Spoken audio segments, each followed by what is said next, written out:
ರಾಣಿ ನಾಳಿನ ಸಂಚಿಕೆಯಲ್ಲಿ ಏನಾಗುತ್ತೆ ಅಂತ ನೋಡ್ಕೊಂಡು ಬರೋಣ.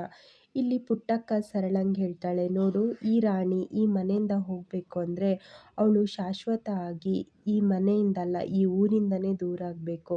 ನಾನು ಹೇಳಿದಂಗೆ ಈ ಅಡ್ರೆಸ್ಸಿಗೆ ಕರ್ಕೊಂಡೋಗಿ ರಾಣಿನ ಬಿಟ್ಟು ಬಾ, ಆಮೇಲೆ ಅವಳು ಈ ಮನೆಗೆ ಯಾವುದೇ ಕಾರಣಕ್ಕೂ ಬರಲ್ಲ ಅಂತ ಪುಟ್ಟಕ್ಕ ಸರಳಂಗೆ ಹೇಳ್ತಾಳೆ. ಸರಳ ಇದ್ದವಳು, ಅಮ್ಮ ಇದರಿಂದ ಯಾವುದೇ ರೀತಿ ತೊಂದರೆ ಆಗಲ್ಲ ತಾನೇ, ಯಾಕಂದರೆ ನಿಮ್ಮ ಅಳಿಯನ್ನ ನೋಡಿದ್ಯೆ ತಾನೇ, ರಾಣಿಗೆ ಏನಾರು ಆದರೆ ಮಾತ್ರ ಸುಮ್ಮನೆ ಬಿಡಲ್ಲ, ಅಂಥದ್ರಲ್ಲಿ ನಾವು ಅವಳನ್ನ ಅವ್ರ ಮನೆಗೆ ಬಿಟ್ಟು ಬರ್ತಿದ್ದೀವಿ.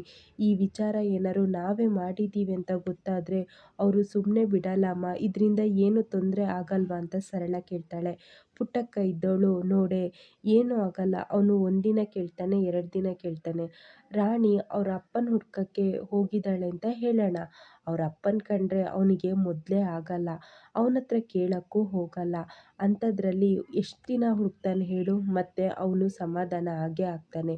ನೋಡು ಇವಳನ್ನ ಈ ಮನೆಯಿಂದ ನಾವು ಕಳಿಸ್ಲೇಬೇಕು, ಆವಾಗ ಕಾವೇರಿನೂ ಈ ಮನೆಗೆ ಬರಲ್ಲ, ಅವಳಿಗೂ ಅಣ್ಣನ ಮೇಲೆ ಸಿಟ್ಟು ಬರುತ್ತೆ. ಯಾಕೆ ಹೇಳು, ಅಣ್ಣ ಅಂದಮೇಲೆ ನಂಬಿಕೆಯಿಂದ ರಾಣಿನ ಕಳಿಸಿರ್ತಾಳೆ, ಕಾವೇರಿ ಬಂದು ನೋಡುವಾಗ ಇಲ್ಲಿ ರಾಣಿನೂ ಇರಲ್ಲ, ಮತ್ತು ಅಣ್ಣ ತಂಗಿ ಮಧ್ಯೆ ಅಂತರ ಸೃಷ್ಟಿಯಾಗುತ್ತೆ, ಆವಾಗ ನೀನು ನಿನ್ನ ಮಕ್ಕಳು ಆರಾಮಾಗಿ ಇರ್ಬೋದು. ನಾನು ಹೇಳಿದಂಗೆ ಮೊದಲು ನೀನು ಈ ರಾಣಿನ ಕರ್ಕೊಂಡೋಗಿ ನಾನು ಹೇಳಿದ ಅಡ್ರೆಸ್ಸಿಗೆ ಬಿಟ್ಬಾ ಅಂತ ಪುಟ್ಟಕ್ಕ ಸರಳಂಗೆ ಹೇಳ್ತಾಳೆ. ಸರಳ ಮತ್ತು ರಾಣಿ ಸೀದಾ ಅವ್ರ ಮನೆಗೆ ಹೋಗಿಬಿಡ್ತಾರೆ. ಆದರೆ ರಾಣಿ ನೋಡಿದ ತಕ್ಷಣ ಅಂತೂ ಆ ಹೆಂಗಸಿಗೆ ತುಂಬ ಖುಷಿಯಾಗಿಬಿಡುತ್ತೆ. ರಾಣಿ ನೀನು ಮೊದಲನೇದಾಗಿ ನಮ್ಮ ಮನೆಗೆ ಬರ್ತಿದ್ಯಾ, ಹಾಗೆ ಬರಬಾರ್ದು, ನಿನ್ನನ್ನು ಆರತಿ ಎತ್ತಿ ನಾನು ಒಳಗೆ ಕರ್ಕೊಳ್ತೀನಿ ಅಂತ ಅವಳು ರಾಣಿಗೆ ಆರತಿ ಎತ್ತಿ ಮನೆ ಒಳಗೆ ಕರ್ಕೊಳ್ತಾಳೆ. ರಾಣಿ ನಾನು ಬಂದಿರೋದು ಕೆಲಸಕ್ಕೆ ಅಂತ ಮಾತ್ರ ತಿಳ್ಕೊಂಡಿರ್ತಾಳೆ ಪಾಪ, ಆದರೆ ರಾಣಿನ ಇವ್ರ ಮನೇಲೇ ಬಿಟ್ಟು ಹೋಗ್ತಿದ್ದಾಳೆ, ಅತ್ತೆ ಬಿಟ್ಟು ಹೋಗ್ತಿರೋ ವಿಚಾರ ಪಾಪ ರಾಣಿಗೆ ಗೊತ್ತೇ ಇರಲ್ಲ. ರಾಣಿ ಕೇಳ್ತಾಳೆ, ಆಂಟಿ ನನಗೆ ಏನು ಕೆಲಸ, ನಾನು ಏನು ಕೆಲಸ ಮಾಡಬೇಕು ಅಂದಾಗ, ನೀನು ಏನು ಕೆಲಸ ಮಾಡೋದು ಬೇಡ, ನೀನು ರಾಣಿ ಥರ ಈ ಮನೇಲಿ ಇರ್ಬೋದು ಅಂತ ಹೇಳ್ತಾಳೆ. ಆದರೆ ರಾಣಿಗೆ ಏನೂ ಅರ್ಥ ಆಗ್ತಾನೇ ಇರಲ್ಲ.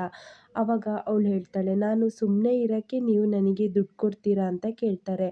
ಆಮೇಲೆ ಸರಳ ಆ ಹೆಂಗಸನ್ನ ಕರೆದು, ನೋಡಿ ನಾನು ಇವಳನ್ನ ಕರ್ಕೊಂಬಂದಿರೋ ವಿಚಾರ ಅವಳಿಗೆ ಗೊತ್ತಿಲ್ಲ, ಅವಳು ಏನು ಅಂದ್ಕೊಂಡಿದ್ದಾಳೆ ಅಂದರೆ ನಿಮ್ಮ ಮನೆಗೆ ಬರೀ ಮನೆ ಕೆಲಸ ಮಾಡಿಕೊಂಡು ನೀವು ದುಡ್ಡು ಕೊಡ್ತೀರಾ ಅಂದ್ಕೊಂಡು ಮಾತ್ರ ಅವಳು ಬಂದಿದ್ದಾಳೆ, ಆದರೆ ಅವಳು ಇಲ್ಲೇ ಇರೋದು ನಿಮಗೆ ಅವಳನ್ನ ದತ್ತು ಕೊಡೋ ವಿಚಾರ ಅವಳಿಗೆ ಇನ್ನೂ ಗೊತ್ತಿಲ್ಲ, ಅವಳಿಗೆ ನಿಧಾನವಾಗಿ ಅರ್ಥ ಮಾಡಿಸ್ಬೇಕು ಅಂತ ಸರಳ ಅವರಿಗೆ ಹೇಳ್ತಿರ್ತಾರೆ. ಇಷ್ಟು ನಾಳಿನ ಸಂಚಿಕೆಯಲ್ಲಿ ನಡೆಯುತ್ತೆ.